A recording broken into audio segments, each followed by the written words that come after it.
നടന്മാരായ ഇടവേള ബാബു, മുകേഷ്, മണിയമ്പിള്ള രാജു, പിന്നെ ജയസൂര്യ, പിന്നെ production controller Noble, Vichu, ഇവരിൽ നിന്നൊക്കെയാണ്. പിന്നെ ഒരു അഡ്വക്കേറ്റ് ചന്ദ്രശേഖരൻ എന്ന ആളിൽ നിന്നും എനിക്ക് ദുരനുഭവം ഉണ്ടായിട്ടുണ്ട് സിനിമ ഫീൽഡിൽ, മലയാള സിനിമ ഫീൽഡിൽ.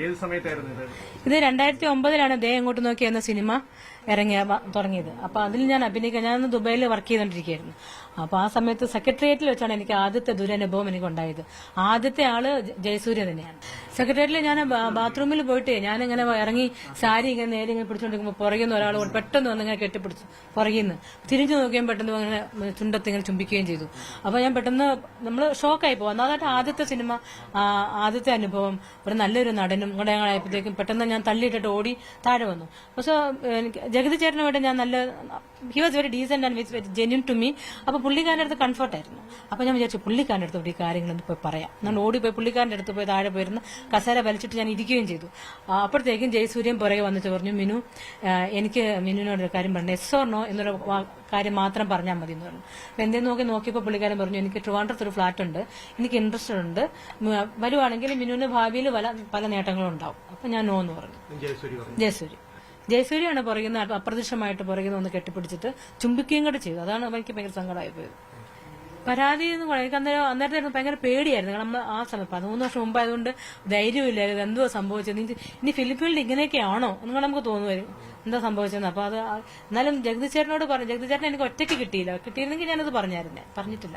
ഇടവേള ബാബു എൻ്റെ അടുത്ത് ഇങ്ങനെ പറയുന്നുണ്ടായിരുന്നു, എൻ്റെ കൂടെ നിൽക്കാമെങ്കിൽ ഞാൻ സ്റ്റേജ് ഷോയ്ക്കൊക്കെ കൊണ്ടുപോകാം, ഇനി പാട്ട് പാടും ഡാൻസ് ഒക്കെ ചെയ്യും, അപ്പോൾ ഞാൻ എൻ്റെ കൂടെ കൊണ്ടുപോകാം, വളരെ നേട്ടങ്ങളൊക്കെ ഉണ്ടാവും എൻ്റെ കൂടെ നിൽക്കുവാണെങ്കിൽ എന്ന് പറഞ്ഞു. അപ്പോൾ ഈ അമ്മയിൽ ഇതിൻ്റെ ആൾ പുള്ളിക്കാരനാണ്, സെക്രട്ടറിയാണെന്ന് എനിക്കറിയാം. അപ്പോൾ ഈ ആപ്ലിക്കേഷൻ കൊടുക്കാൻ വേണ്ടി പുള്ളി പറഞ്ഞു, എൻ്റെ ഫ്ലാറ്റിലോട്ട് പോവാ, കല്ലൂരുള്ള ഫ്ലാറ്റിലോട്ട് പോവാ, ആപ്ലിക്കേഷൻ ഒപ്പിടണം, അത് ഫില്ല് ചെയ്ത് തരാൻ പറഞ്ഞു. അങ്ങനെ ഞാൻ അവിടെ ചെന്ന് ഫില്ല് ചെയ്തുകൊണ്ടിരിക്കുന്ന സമയത്ത് ഇയാളും പതുക്കെ എന്നെ പുറകെ തന്നെ കെട്ടിപ്പിടിച്ച് കഴുത്തിൽ ഇങ്ങനെ ചുമൊക്കെ വെച്ചിട്ട് എന്ത് ഷാമ്പു ഇടാം, നല്ല മണമൊക്കെ, അങ്ങനെയൊക്കെ. പുള്ളിക്കാരന് ഈ കലണ്ടറിൻ്റെ സിനിമയിൽ വെച്ച് പുള്ളിക്കാരൻ എന്നോട് ഇൻട്രസ്റ്റ് പറഞ്ഞിരുന്നു. അപ്പം അതിന് താല്പര്യമില്ല എന്ന് പറഞ്ഞപ്പോൾ പിന്നെ ഞാൻ അമ്മയിൽ മെമ്പർഷിപ്പ് എടുക്കാൻ വേണ്ടി ഇത് കൊടുത്തപ്പം മുകേഷ് ഏട്ടൻ തന്നെ എന്നെ വിളിച്ചിട്ട് പറഞ്ഞു, അമ്പടി കള്ളി, ഞാൻ അറിയാതെ അമ്മയിൽ നുഴഞ്ഞു കയറാമെന്ന് വിചാരിച്ചോ, ഞാൻ അറിയാതെ മലയാള സിനിമയിൽ ഒന്നും നടക്കാൻ പോണില്ല, നിനക്ക് കൊടുക്കാൻ നിനക്ക് വലിയ ഗമയല്ലേ, നീ ആർക്കും കൊടുക്കണ്ട, നീ മെഴുകുതിരിയുടെ വാസ്കല്ലേ, ആ വാസ്ക് ഇട്ട് അടച്ചു വെച്ച് നീ ആർക്കും കൊടുക്കണ്ട, അങ്ങനെ പറഞ്ഞ് ഭയങ്കര ഷോക്കായി പോയി. ആ ഒരു വർത്തമാനം തരിച്ചിരുന്നു പോയി അങ്ങനെ കേട്ടപ്പോൾ തന്നെ. അത് കഴിഞ്ഞിട്ട് പിന്നെ ഞാൻ പുള്ളിക്കാരൻ മുഖമൊന്നും കൊടുക്കാറില്ല സെറ്റിൽ വെച്ച് കാണുമ്പോഴൊക്കെ. അപ്പൊ നാടകമേ ഉലക എന്നതിൽ വെച്ച് ഞാൻ ഇങ്ങനെ മാറി നടന്നു. പുള്ളിക്കാരൻ ഞാൻ സ്റ്റെപ്പ് കയറി അങ്ങോട്ട് കയറി പോകുമ്പോൾ പുള്ളി ഇറങ്ങി വരുന്നു. അപ്പൊ എന്നോട് ചോദിച്ചു, എന്താ ഇങ്ങനെ എന്നെ കാണുമ്പോൾ മാറിപ്പോണേ. ഞാൻ പറഞ്ഞു, എന്തൊക്കെയാണ് നിങ്ങളോട് പറഞ്ഞ വാക്കുകളൊന്നും അത്ര ശരിയായില്ല, എന്നിട്ട് ഓടിപ്പോയി. അപ്പൊ എന്റെ റൂം പുള്ളിക്കാരൻ കണ്ടല്ലേ ഏതാ റൂമെന്ന്. അപ്പൊ പുറകെ വന്ന് തട്ടി അവിടെ ഫിസിക്കൽ അബ്യൂസ് ചെയ്തു പുള്ളിക്കാരൻ ആ റൂമിൽ വെച്ച് തന്നെ. എനിക്ക് ആരോടും പറയാൻ പറ്റിയില്ല. എന്നിട്ട് വീട്ടിൽ പറഞ്ഞാൽ പിന്നെ എന്നെ സിനിമയ്ക്ക് എടുത്തില്ല. എന്തെങ്കിലും പറഞ്ഞു കഴിഞ്ഞാൽ പിന്നെ കുട്ടികളൊക്കെ പഠിക്കുന്ന കൊച്ചു കുട്ടികൾ സ്കൂളിൽ പഠിക്കുന്നത്, അപ്പൊ അവർക്ക് എഫക്റ്റ്, അത് അവരെ ഓർത്ത് മാത്രമാണ് ഞാൻ ഇതൊക്കെ ഒളിച്ചെന്നില്ല സപ്രസ് ചെയ്ത് വെച്ചത്. കാരണം അവരെ കുട്ടികളെ സ്കൂൾ ലെവലിൽ കളിയാക്കത്തില്ല എങ്ങനെയൊക്കെ പറയുമ്പോൾ, അതുകൊണ്ട് ഞാനത് മുന്തിയില്ല. അങ്ങനെ അതുകൊണ്ട് ഞാൻ ഈ മലയാള സിനിമയെ അങ്ങ് ഉപേക്ഷിച്ച് ചെന്നൈയിലോട്ട് പോയി. സത്യം പുറത്തു വരണം, അങ്ങനെ അങ്ങ് ചാമ്പ്യനായാൽ ശരിയാവത്തില്ലല്ലോ. സത്യം എല്ലാം ജനങ്ങൾ അറിയണം. അതുകൊണ്ട് കൊടുക്കണം. ഫിസിക്കൽ ഭയങ്കര മെന്റൽ ടോർച്ചർ ആയിരുന്നു. പുള്ളിക്കാരന്റെ കൂടെ ബെഡ് ഷെയർ ആണെന്ന് പറഞ്ഞുകൊണ്ട് അത് കഴിഞ്ഞിട്ട് ഡേ തടിയാന്ന് സെറ്റിൽ വെച്ചിട്ട് പുള്ളിക്കാരന്റെ റൂം വൈറ്റ് ഫോർട്ടിലായിരുന്നു. അപ്പൊ എനിക്ക് ഫോർട്ട് കൊച്ചിയിലായിരുന്നു. അപ്പൊ മിനു ഫോർട്ട് കൊച്ചിയിലാണെന്നുണ്ട് പറഞ്ഞിട്ട് അന്നത്തെ പ്രൊഡക്ഷൻ കൺട്രോളറിനെ കൊണ്ട് പുള്ളി അവിടെ റൂം ഇടിപ്പിച്ചു എന്റെ അടുത്ത് തന്നെ. എന്നിട്ട് എന്റെ അടുത്ത് പറഞ്ഞു, ഞാൻ ഇന്ന് രാത്രി വരും, മിനു ഡോർ തുറന്നിട്ടാക്കണം. ഞാൻ നോ ഇല്ല പറ്റില്ല, അയ്യോ ഒന്നും പറ്റത്തില്ല എന്ന് പറഞ്ഞു. ഇല്ല ഞാൻ തുറന്നിട്ടാക്കണം, വളരെ ആധികാരികമായിട്ട് പറഞ്ഞു. ഈ പുള്ളി ഇതിന്റെ വൈസ് പ്രസിഡന്റ് ആണ്, ഇതൊന്നും എനിക്കറിയത്തില്ല കേട്ടോ, ആരാ എന്തൊന്നും ഈ അമ്മയുടെ കമ്മിറ്റി മെമ്പേഴ്സ് ആണെന്ന് പോലും എനിക്കറിയില്ല. അപ്പൊ ഞാൻ അതിന്റെ I didn't mind at all. ഞാൻ അവിടെ പോയപ്പോഴത്തേക്കും ഫോൺ അങ്ങ് സൈലന്റ് ആക്കി വെച്ചു. അല്ല ഫോൺ അതായാലും വിളിക്കുള്ളൂ, ഫോൺ സൈലന്റ്. ഞാൻ അവിടെ കിടന്നുറങ്ങി. ഇപ്പത്തേക്കും കഥകെ വന്ന് മുട്ടി. ഞാൻ തുറന്നില്ല, ആരാ മുട്ടിയെന്ന് എനിക്കറിയില്ല, മുട്ടുന്നുണ്ടായിരുന്നു, ഞാൻ തുറന്നില്ല, അവിടെ കിടന്നുറങ്ങി. അപ്പൊ പിന്നെ ലാൻഡ് ഫോൺ ബെല്ലടിച്ചു. അപ്പൊ ഞാൻ എന്റെ വയറ് ഊരിട്ടു ലാൻഡ് ഫോണിന്റെ. അവസരങ്ങൾ ഞങ്ങളെ പോലുള്ള പെണ്ണുങ്ങൾക്ക് നഷ്ടപ്പെടുന്നില്ലല്ലോ. ഞങ്ങൾ ബെഡ് ഷെയർ ചെയ്യാൻ തയ്യാറാണെങ്കിൽ അവസരങ്ങൾ കൂടി നമ്മുടെ പുറകെയുണ്ട്. അപ്പൊ അത് പറയുന്നതിൽ പ്രസക്തമില്ല. അവസരങ്ങൾ ഇല്ലാത്തതുകൊണ്ടാണെന്നല്ല, ഒരിക്കലുമല്ല, എല്ലാരും വിളിച്ചുകൊണ്ടിരിക്കും. അപ്പൊ ഞങ്ങൾ ബെഡ് ഷെയർ ചെയ്തിട്ടുള്ള ഒരു സിനിമയെ ഞങ്ങൾക്ക് അഭിനയിക്കണ്ട. അത് അഡ്വക്കേറ്റ് ചന്ദ്രശേഖരൻ എന്ന് പറഞ്ഞ ഒരാള്. അപ്പം കുട്ടിക്കാനത്ത് ഒരു സിനിമ, എന്റെ പേര് ഞാൻ ഓർക്കുന്നില്ല. അപ്പൊ ഞാൻ അതിനകത്ത് കോ പ്രൊഡ്യൂസർ ആയിരുന്നു. അപ്പൊ ഇപ്പൊ ഈ പ്രീ പ്രൊഡക്ഷന് വേണ്ടി എന്റെ വണ്ടിയും കൂടെ ഞാൻ ലൊക്കേഷൻ കാണാൻ പോവുകയൊക്കെ ചെയ്തു. അങ്ങനെ ഒരുപാട് ഞാൻ എഫേർട്ടൊക്കെ എടുത്തു. അതിനുശേഷം 2-3 സിനിമ, അതിനകത്ത് കലാഭവൻ മണിയുടെ വൈഫായിട്ടായിരുന്നു. 2-3 ദിവസം ഞാൻ അവിടെ അഭിനയിക്കുകയും ചെയ്തു. തിരിച്ചു വന്നപ്പോഴത്തേക്ക് ഈ അഡ്വക്കേറ്റ് ചന്ദ്രശേഖരൻ പറഞ്ഞു, മിനു നമുക്ക് ബോൾഗാട്ടിയിൽ ഒരു ലൊക്കേഷൻ കാണാൻ പോകണം, ഒന്ന് വരണം എന്ന് പറഞ്ഞു.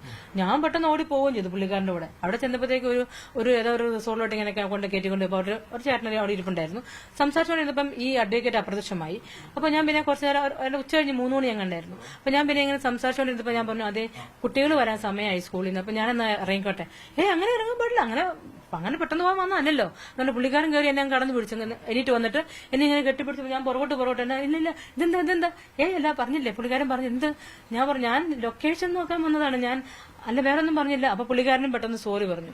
പക്ഷെ എന്നെ കൊണ്ട് കൂട്ടിക്കൊടുത്തായിരുന്നു ഈ അഡ്വക്കേറ്റ് ചന്ദ്രശേഖരന്. എന്നിട്ട് ഞാൻ പിന്നെ പെട്ടെന്ന് തിരിച്ചു പോയി. ആ സിനിമയിൽ നിന്ന് എന്നെ കട്ട് ചെയ്തു. പിന്നെ പ്രൊഡക്ഷൻ കൺട്രോളർമാര്, അതൊന്ന് നോബിള് എന്നെ ഇങ്ങനെ വന്നിറങ്ങി. ഞാൻ ചെന്നൈയിൽ നിന്നാണ് വന്നത്. എന്നെ കൊണ്ട് പുള്ളിക്കാരനെ ഒരു ലൊക്കേഷനിൽ കൊണ്ടേ, അന്ന് മാഫിയ ശശിയുള്ള സിനിമയാണ്. അപ്പം ആ ലൊക്കേഷനിൽ കൊണ്ടിട്ട് കാറെ തന്നെ ഇറക്കിയില്ല. പുള്ളി എന്തോ സംസാരിച്ച് തിരിച്ചു പറഞ്ഞു, മിനുവിന്റെ റോള് 2 ദിവസം കഴിഞ്ഞിട്ടാണ് എന്ന് പറഞ്ഞു. അപ്പം ഞാൻ ഓക്കെ. അപ്പൊ തിരിച്ചു നമ്മൾ വേറെ വഴി കൂടെ വിജനമായ റോഡിൽ കൂടെ കൊണ്ടുവന്ന് കാടിന്റെ നടുക്കൂടെ 2 ടാറിട്ട റോഡിൽ കൂടെ കൊണ്ടുവന്നു.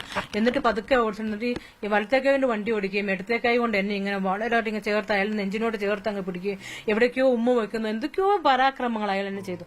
ഞാൻ ഭയങ്കര സ്ട്രഗിൾ ചെയ്തു. കാരണം ഒന്നാമത് എനിക്ക് ഭയങ്കരമായിട്ട് വേദനയും, ഗിയർ ബോക്സ് ഇവിടെ എന്തൊക്കെയോ കൊള്ളുകയും വിട് എന്നൊക്കെ എല്ലാം പറഞ്ഞ് വിടുന്നില്ല. ലാസ്റ്റ് ഡോറിട്ട് ചവിട്ടുകയൊക്കെ ചെയ്തു. ഡോർ എങ്ങനെയോ തുറന്നു. ഞാൻ വണ്ടിയിൽ നിന്ന് ചാടൂ എന്നൊക്കെ പറഞ്ഞേക്ക് കാലൊക്കെ വെളിയിൽ പോയി കാറിന്റെ. അന്നേരമാണ് അയാൾ പെട്ടെന്ന് വണ്ടി നിർത്തിയപ്പോ ഞാൻ വണ്ടിയിൽ നിന്ന് ചാടി ഇറങ്ങി. ഞാൻ പറഞ്ഞു, ഞാൻ കാര്യം പറയാം. അപ്പൊ ഇറങ്ങി ഓടണം എനിക്ക് തോന്നി. അപ്പൊ എനിക്ക് തോന്നി ആ കാട് കണ്ടപ്പം അത് യുക്തിയെല്ലാം തോന്നി. കാരണം വന്യമൃഗങ്ങളൊക്കെ ഉണ്ടാകുന്ന സംഭവം, പട്ടി വന്നാലും മതിയല്ലോ. അപ്പൊ അതുകൊണ്ട് അവിടെ തന്നെ നിന്ന് ഞാൻ പറഞ്ഞു, എന്നെ മര്യാദയ്ക്ക് എന്നെ എവിടെ കയറ്റിയോ അവിടെ തന്നെ എന്നെ കൊണ്ട് തിരിച്ചു പോകണം, വലിയ പ്രശ്നമൊന്നും. പിന്നെ അയാൾ ഇച്ചിരി കാം ഡൗൺ ആയി. എന്നിട്ട് പിന്നെ അയാളെ അവിടെ തന്നെ എന്നെ കൊണ്ട് ഇറക്കി. പിന്നെ ഇന്നസെന്റ് ചേട്ടനെ വിളിച്ചു പറഞ്ഞു, ഇന്നസെന്റ് ചേട്ടൻ എന്താ എനിക്ക് ഇത് കിട്ടുന്നില്ല. അപ്പം ഈ മുകേഷ് ഇങ്ങനെയൊക്കെ പറഞ്ഞതിന് ശേഷമാണ് ഇതെന്താ എനിക്കെന്താ അഡ്മിഷൻ, ഞാൻ 6 സിനിമ അഭിനയിച്ചില്ല. അപ്പം കുട്ടി ഒരു കാര്യം ചെയ്യും, ഇന്നയാളെ പോയി കണ്ടിട്ട് ഇന്നയാൾക്ക് അതെല്ലാം അയച്ചു കൊടുക്കാൻ പറഞ്ഞു. അപ്പൊ അങ്ങനെ അതുപോലെ ചെയ്തപ്പോഴത്തേക്കും അവിടെ നിന്ന് ഫോൺ വിളിച്ചിട്ട് പറഞ്ഞു, മിനുവിനെ ഇവിടെയുള്ള എക്സിക്യൂട്ടീവ് കമ്മിറ്റീസിന് മിനുവിനെ അറിയത്തില്ല.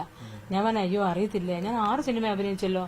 6 എക്സിക്യൂട്ടീവ് കമ്മിറ്റീസ്? അപ്പൊ പറയാ ജയസൂര്യ, മണിയമ്പിള്ള രാജു, ഇടവേള ബാബു, മുകേഷ്. അപ്പൊ എനിക്ക് മനസ്സിലായി ഈ ജന്മത്തിന് എനിക്ക് അവർ ആ കമ്മിറ്റിയിൽ ഉള്ളിടത്തോളം കാര്യം എനിക്ക് കിട്ടില്ല.